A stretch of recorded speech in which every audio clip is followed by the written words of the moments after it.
The letter is taped to my front door, flapping in the wind like a warning. Thick white paper, official HOA header, bold black print, noise complaint, minor children in violation of community quiet hours. My name, Marissa Cole, is typed in all caps like I've committed a federal offense. I'm 38, a single mom of 2 boys, living in a modest but well-kept corner house in a North Carolina suburb where the grass is trimmed, the sidewalks are silent, and apparently joy is considered a disturbance. If you've ever dealt with an HOA or had that one neighbor, go ahead and hit subscribe and drop your story in the comments. Misery loves company, and trust me, I've got plenty. I read the notice twice before laughing out loud. It's June. School's out. My boys, Landon and Eli, ages 7 and 9, have been outside almost every day since the last bell rang, doing what kids are supposed to do. Riding bikes, drawing chalk obstacle courses, running through sprinklers, and laughing loud enough to remind me that joy still lives rent-free in this world. And that, apparently, was too much for Savannah. She lives directly behind us. Mid-50s, platinum highlights, always in tennis skirts, but never once seen holding a racket. Her yard is pristine and silent, like a museum exhibit labeled Suburbia Control Issues Edition. She doesn't wave, doesn't smile, and now she's reporting my kids to the HOA like they're repeat offenders instead of 2 boys under 4 feet tall with popsicle-stained shirts. I text the HOA president, Greg, "We've never had issues before." "Hey, this noise complaint, what exactly are the quiet hours?" 8 p.m. to 8 a.m., but the report says the boys were yelling at 2 in the afternoon, on a weekday. I stare at that response, yelling, at 2 p.m. in summer, while playing. I call him. "Greg," I say, trying to keep my voice calm, "did she mention what they were yelling?" There's a pause. "She said they were chanting butt tornado." I nearly choke. Oh my God, that's from some YouTube show they love. I think they were pretending the trampoline was a rocket ship caught in a butt tornado. It's 7-year-old logic. Do I need to find them for bad metaphors? He laughs, but it's hesitant. Look, I don't personally think this rises to the level of a fine, but Savannah's persistent.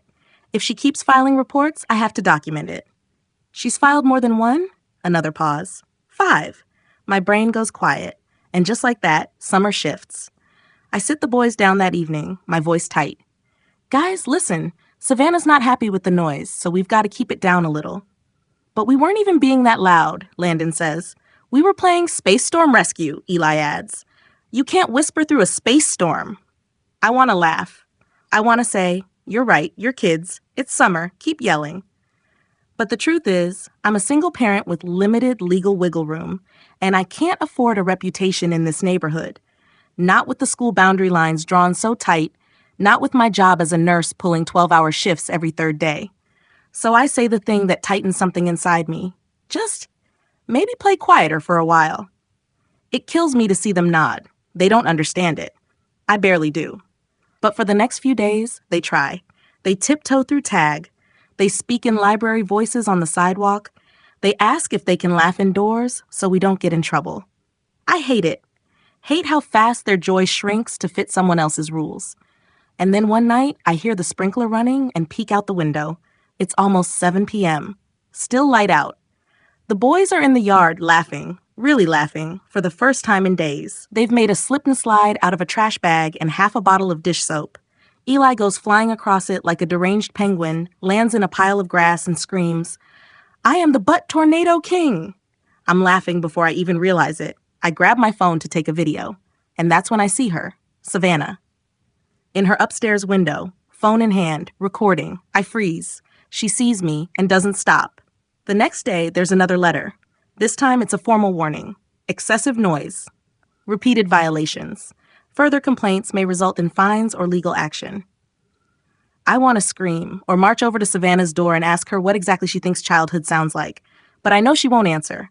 She'll hide behind her blinds, behind the HOA, behind a web of rules twisted just enough to weaponize silence. I try talking to Greg again, try to reason, but his tone's changed. She says it's not just the noise. She claims she feels unsafe. Unsafe? From what? Kids in Crocs? She mentioned bikes left on the sidewalk, a water balloon that hit her fence. So now it's balloons that cross the line? He sighs. I know it sounds ridiculous, but she's quoting Article 7, Section 3 Community Disruption Clause. If you rack up enough violations, I could be fined or evicted. Silence. My stomach turns. I hang up without saying goodbye. And just like that, I realize something. She's not trying to stop the noise. She's trying to erase us. It's not about balloons or bikes. It's about control. About how she thinks the world should look. Neat, quiet, predictable. And we don't fit in that picture.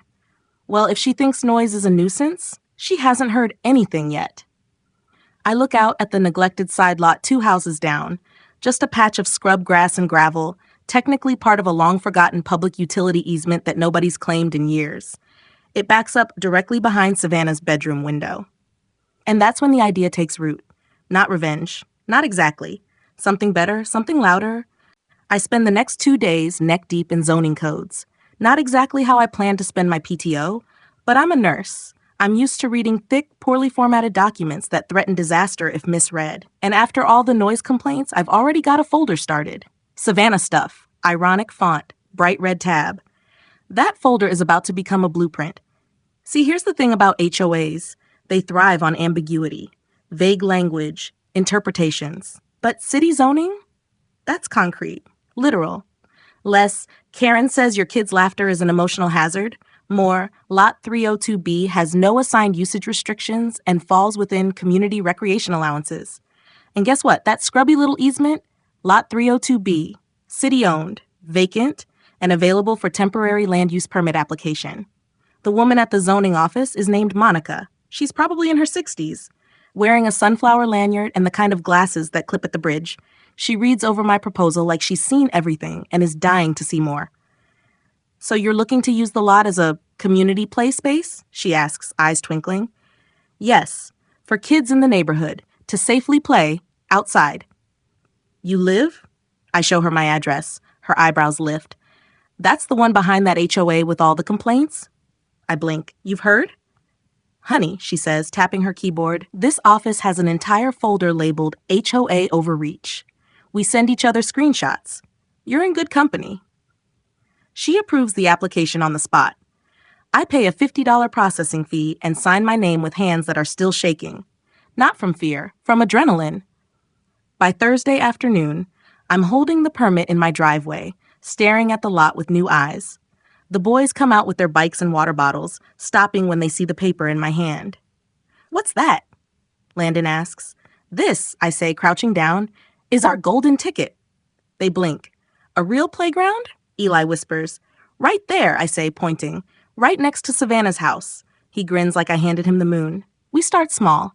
One weekend, we bring over a plastic slide someone donated from Facebook Marketplace. Next, a used swing set I found at a yard sale. Then we get bold. A climbing dome from Craigslist, 3 painted tires for balance games, and a giant wooden sandbox built with donated lumber from a neighbor who just happened to hate Savannah, since she reported his dog for excessive tail wagging near her azaleas. It becomes a neighborhood effort. People drop off jump ropes, hula hoops, a gently used seesaw. Someone donates a picnic table. The sidewalk chalk multiplies like a time-lapse video. We string solar lights between trees, paint a sign that says, everybody's backyard.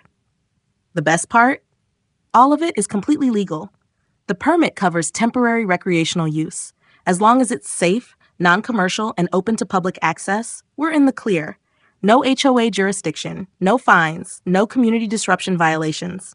And every squeal of laughter, every joyful scream, now it has a stage. Savannah, for her part, tries to pretend nothing is happening. Her curtains stay shut, her car appears and vanishes like a ghost. But one evening, while I'm hammering a new tetherball post into the ground, I catch her at the window, jaw clenched, arms crossed. She's watching, and she's seething. I wave. She slams the blinds. It's like throwing sunlight on a vampire. But it's not just about Savannah anymore. The playground is blooming into something more, something bigger. The Millers bring their toddler every morning before work. The Tran twins organize scavenger hunts on Saturdays. One of the teenagers starts teaching soccer drills after school. The lot, once dead space, is alive now. Constant motion, constant sound. A celebration of chaos, the way childhood should be. And the kids? They're themselves again. No more whispering tag, no more stifled giggles. Landon's even started narrating his games like a sportscaster. And here comes Eli, streaking across the field like a slippery burrito. I don't even know what that means, but it cracks me up every time. Still, I brace for the inevitable. It arrives in the form of a formal complaint. This time, not from the HOA, from Savannah herself. She mails it directly to the zoning office, claims the playground is a public nuisance, a safety hazard, and, my personal favorite, an emotional trigger due to excessive proximity to her master bedroom. Monica calls me at work. Her voice is pure mischief. She really said emotional trigger? Verbatim. Did she submit photos of the kids? Drawing chalk. There's a pause. Then Monica bursts out laughing. We'll send a courtesy inspector just for protocol. But you're fine. The permit's solid. The inspector comes 2 days later. Young guy, maybe 25. Wears a bright orange vest and ends up staying an extra hour playing cornhole with the kids. He leaves with a snow cone someone's dad brought over from a stand across town and gives us a thumbs up. Savannah files another report. But she doesn't understand what she's up against, because now the playground has fans. A local parenting blog picks up the story. Headlines it, "When a neighborhood said yes to play." The city retweets it. Comments flood in, people asking how they can start one, how we got the permit, asking for plans. Greg from the HOA emails me privately to say, I may not be allowed to support this officially, but between you and me, I think it's brilliant. Even Monica from zoning sends me a laminated copy of the permit with gold star stickers across the top. And all of it, every bit, sits directly beneath Savannah's bedroom window. That Sunday, we host the first official backyard bash, open to the whole community. Giant bubble machine, bouncy castle, face painting. I rent a popcorn machine and use my tax return to hire a magician. A real one, with doves and everything. The kids go nuts. The parents start talking to each other again. Even some of the quieter neighbors show up, just to sit and be. And when I look across the sea of movement and music and sugar-hyped children, I spot Savannah's blinds twitch, then close. And I realize this isn't just my petty little rebellion anymore. It's a revolution in Technicolor. And she can't stop it. 2 days after the backyard bash, a white sedan with tinted windows pulls up in front of my house. 2 people step out, khakis tucked in polos, government badges clipped to their belts. My stomach drops. Department of Social Services, one of them says, flashing a badge with practiced ease. We received an anonymous report concerning child neglect. Mind if we ask you a few questions? I blink. What? The taller one glances at a clipboard. Allegations of unsupervised minors, excessive outdoor exposure, and potential emotional distress. I look past them at the swing set swaying gently in the breeze. A bubble wand lays abandoned near the sandbox. Eli's Spider-Man helmet sits crooked on the bench, like it's too tired to stand up straight. I force myself to breathe. Sure, I say. Come on in. They ask to see the kids' bedrooms, their food, their schedules. They check for bruises, signs of neglect, anything that might remotely justify their presence. I offer them water. I smile politely, but inside, I'm vibrating. They're calm, even kind. They ask the boys a few questions in the living room while I hover nearby, pretending to scroll on my phone. Eli shows them his art, crayon tornadoes and monsters with heart-shaped eyes.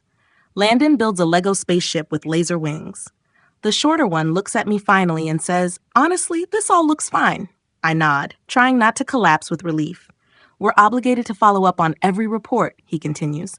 This one didn't have much substance. Was it really anonymous? He hesitates.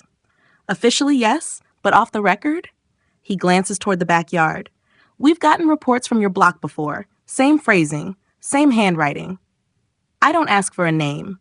I already know. Savannah.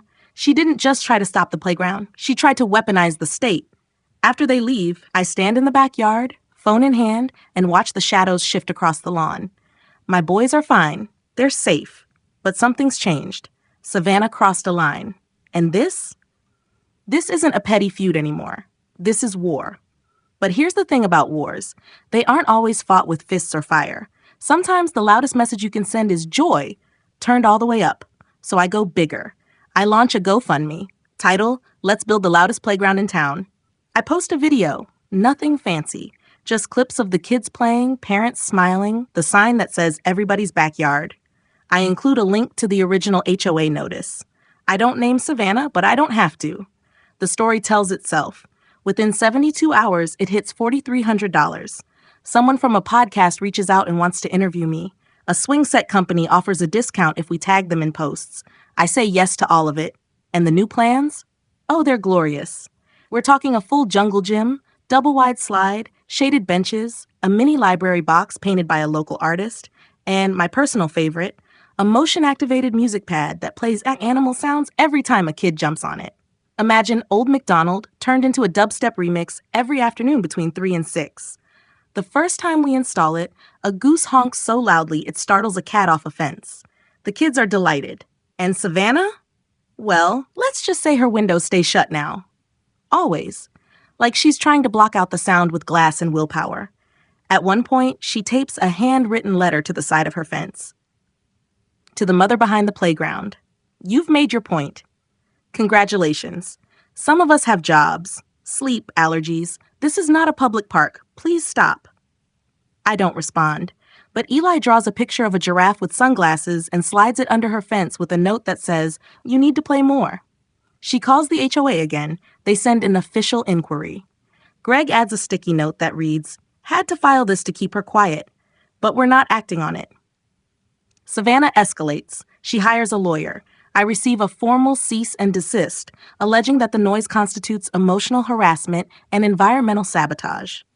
I nearly spit out my coffee. I send it straight to Monica. She writes back, "They'd have a stronger case if your playground was blasting death metal. You're fine." Meanwhile, the city reaches out. Apparently, one of their council members saw the fundraiser and wants to know if we'd be open to permanent community development status for the lot. That would mean official funding, a long-term agreement, a space protected from future complaints. I can barely believe it. We set up a public vote. Anyone in the neighborhood can weigh in. Savannah is the only one who votes no. Everyone else? Unanimous yes. When I tell the boys, Landon pumps his fist. "Does that mean we can build a treehouse now?" Eli nods solemnly, with a spyglass for tornado surveillance. The new playground isn't just a rebellion anymore. It's real. It's permanent. And Savannah? She's lost the battle for silence. One afternoon, while hanging up a new tire swing, I see her standing in her window, staring down at the lot. Her face is tired, not angry, worn. Like she's finally realizing the kids aren't the problem. Maybe loneliness is. I feel a flicker of something like pity, or maybe just perspective. Because for all her rules and reports and rage, she lives in a world where laughter is a threat, where a backyard becomes a battlefield, where kids having fun is something to fight. And I wouldn't trade lives with her for anything. Because my world is full of squeals and scooters and sidewalk chalk that never washes off. My world grew louder and better, and it's not done yet. The sun's barely up when I see the flatbed truck rolling down our street. A giant piece of playground equipment strapped to the back like it's being delivered to Disneyland.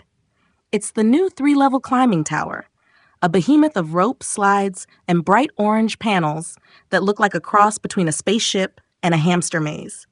The kids named it the Mega Fort before it even arrived. I stand in the lot with a thermos of coffee, watching the driver hop down and start unpacking. I wave. He waves back. In the quiet morning haze, even the birds seem curious. It's going to be a loud, sweaty day, but a good one. The lot feels alive now, like it has its own pulse. Even before we added the Mega Fort, it was a place people came to, not out of obligation, but out of joy. I've watched neighbors who never spoke now chatting over juice boxes while their kids dig moats in the sandbox. I've seen parents leave work early to play kickball with their kids. I've even seen a teenager bring out a folding chair and read, like a real book, not on a phone, for hours. That felt like witnessing a miracle. And just behind all that joy, Savannah's second-story window. She never opens it anymore, but I know she's there. 2 weeks ago, I caught her walking her dog early, like pre-dawn early, around the block. We made eye contact. I smiled. She didn't. And honestly, that stung more than I expected. It's weird. I thought once I won, I'd feel triumphant, victorious. But instead, I've started wondering something I didn't expect. Don't get me wrong. Filing false reports, calling CPS, and trying to turn a neighborhood against some laughing kids, unforgivable. But what kind of person needs that level of control? What kind of loneliness drives someone to turn playground noise into a personal vendetta? Is it fear, resentment, grief? I think about that while I help the volunteers bolt together the new tower. We work for hours, sweaty, smiling, covered in sunscreen and that sticky coating of early summer dust that never quite washes out. By noon, kids start lining up, chanting, "Me got fort! Me got fort!" Eli leads the charge, shirtless, face smeared with popsicle juice, wearing a paper crown he made out of duct tape. He plants a cardboard flag at the top of the slide and declares himself mayor of all playgrounds. Landon insists he be the minister of snacks. I appoint myself the Department of Safety and occasional popsicle quality control. It's chaos, but the best kind. A few of the older folks come by too. Mrs. Jennings from 3 houses down brings homemade cookies. Mr. Diaz pulls up a lawn chair and just sits, watching like it's a living painting. It's not just for the kids anymore. This place is ours. That afternoon, something unusual happens. Savannah's door opens. She walks across her lawn, carefully sidestepping the chalk drawings on the sidewalk. She's wearing a wide-brimmed hat, sunglasses, and that same old tennis skirt, though her gait is slower than I remember. She carries something small and square, tucked under her arm like a file folder. I freeze. She doesn't look at anyone, just walks straight up to me. I don't move. She stops a foot away. Close enough to hear the giggles and shrieks echoing from the mega fort, close enough to see the dust on my hands. She holds out the folder. "This is for you," she says flatly. I blink. "What is it?" "Noise survey," she replies. I logged the decibel levels between the hours of 3 p.m. and 7 p.m. every day for the last month, including Saturdays. There are charts. I take it reflexively. She stands there for a beat, arms crossed, mouth twitching. "You win," she says finally. I tilt my head. "Sorry? You got your little playground revolution. The neighborhood loves it. The city loves it. You're some kind of folk hero now? Congratulations." It's not quite sarcasm, not quite sincere, somewhere in between. "I didn't do this to beat you," I say quietly. "Of course you did," she snaps. "You just did it better than I did." I glance down at the folder in my hands. Charts, graphs, her obsession quantified. "This isn't healthy," I say, not unkindly. "Why not just come to one of the events? There's a movie night next Friday. We're playing Shrek on the blow-up screen." She laughs, short and bitter. "I don't want your pity party. I want my peace and quiet." I nod slowly. "I get that." She turns to go, then hesitates. "I used to have grandkids, you know," she says, not looking at me. I blink. "Used to? They moved. My daughter and I don't talk anymore." There's a beat of silence, and then she walks away, leaves me standing there holding her noise charts like a peace offering made of paper cuts. Later that night, I flipped through the folder. She wasn't lying. She logged everything, hour by hour. Notes like 4:17 p.m., screaming begins, possible tickle war, and 6:02 p.m., sounds like bubble machine malfunction or wild geese. There's a weird intimacy to it, like she's been listening, really listening, this whole time, not just with anger, but with detail. With attention. It unsettles me, but it also makes me wonder if some part of her misses it. Not the quiet, the closeness. The next day, I show the boys the charts. They laugh hysterically. "She made a butt tornado graph." Eli howls. "Look, she labeled it." We tape that page to the inside of the supply shed, next to a crayon drawing of a dinosaur eating spaghetti. I consider inviting Savannah to movie night again, but decide to wait. Let the invitation stay open. Some walls take time to fall. For now, the music pad honks, the monkey bars squeak, and the kids are loud enough to drown out even the deepest quiet. The revolution is permanent, and it's only getting louder. I wake up to a message from the city. They're offering a small grant, part of a new community revitalization initiative for neighborhoods that foster public gathering spaces. Our lot is one of the top contenders. All I have to do is submit a short video showing how the playground is impacting the community. So I spend the next 2 days filming. I capture Eli helping a younger kid across the monkey bars. Landon and his friend organizing a lemonade stand with signs that spell fresh squeezed, but somehow misspell both words. A group of parents sitting on picnic blankets, laughing like they've known each other forever, even though I know for a fact they met last month. I record the sunset spilling across the jungle gym like gold paint. I get the sprinkler mist backlit so it looks like 100 tiny rainbows. I don't even need a voiceover. The joy speaks for itself. The final clip? A wide shot of the mega fort lit up under string lights, kids chasing each other with glow sticks, giggles rising into the warm night like fireflies. I upload the video and hit submit. That Friday, we host the biggest event yet, Movie Under the Stars Shrek Edition. A local food truck parks beside the lot. I borrow a projector from the school and hang a white sheet between two trees. The kids lay out sleeping bags. We pass around popcorn and paper cups. Someone even brings green face paint. And before I know it, half the neighborhood looks like little ogres in pajamas. I'm refilling the popcorn when I see her. Savannah, she's standing just outside the lot, not inside, never quite inside, but watching. No sunglasses, no clipboard, just her. There's no sign of anger, just hesitation, like she forgot how to do this. A small girl, probably 4, runs up and hands her a glow stick, completely unprompted. Savannah looks down at it like it might explode, but she takes it. And when the opening chords of All Star hit the speakers and the kids erupt into chaotic laughter, she does something that surprises me. She smiles, just a little. Just for a second. And I swear, I hear her hum along under her breath. I don't go up to her. I don't wave. Some olive branches take root quietly.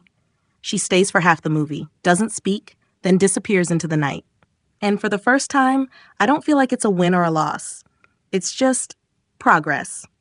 The next morning, I find something new tucked under the sign that says Everybody's Backyard, a donation envelope, $20, in clean, perfect handwriting, for the kids, Savannah. I leave it there all day so people can see.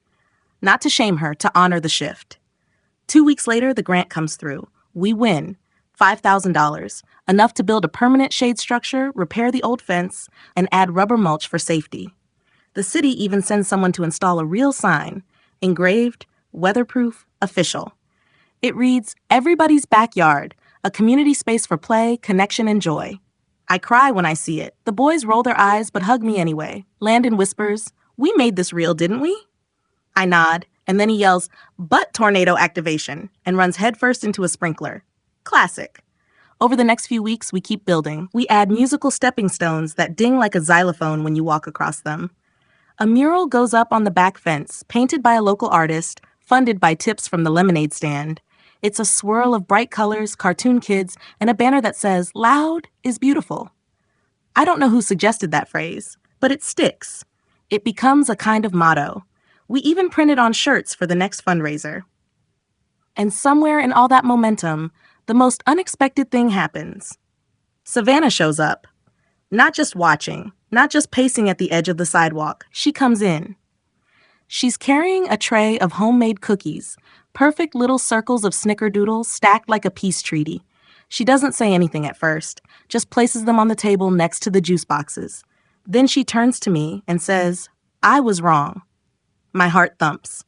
I thought this would ruin the neighborhood, she continues.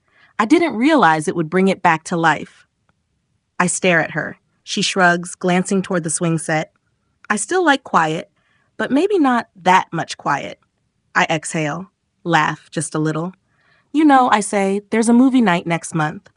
We're doing The Princess Bride. She doesn't commit, but she doesn't say no. She just nods, then reaches into her purse and pulls out 2 things, a pair of earplugs and a juice box. She sits in a folding chair, next to Mrs. Jennings. And for the first time, I see her differently. Not as the enemy, just a woman learning how to rejoin the world. And maybe that's what this place was really about all along. Not just giving kids a space to play, but giving everyone a way back to each other.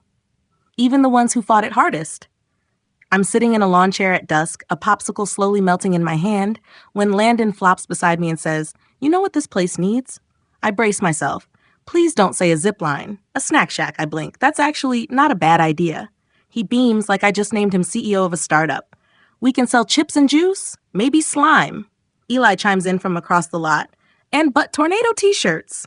Chaos ensues. Again. I laugh so hard I choke on a bite of popsicle. Somewhere behind me, someone's Bluetooth speaker starts playing Taylor Swift. Parents are mingling. Folding chairs creak. The air smells like sunscreen, grass, and sidewalk chalk. It's warm, loud, unfiltered summer. And it's ours. The playground has become more than a place. It's become memory. You can see it in the worn paint on the monkey bars, the sidewalk chalk messages that now layer over one another like graffiti time capsules. You can feel it in the way neighbors wave first now, without hesitation, without suspicion. But perhaps most of all, you can hear it. It's in the shrieks of kids playing tag, the crash of scooters on pavement, the booming sound of someone yelling Marco, and 10 others yelling Polo in return. That sound, once the thing Savannah tried so hard to silence, is now the heartbeat of this block.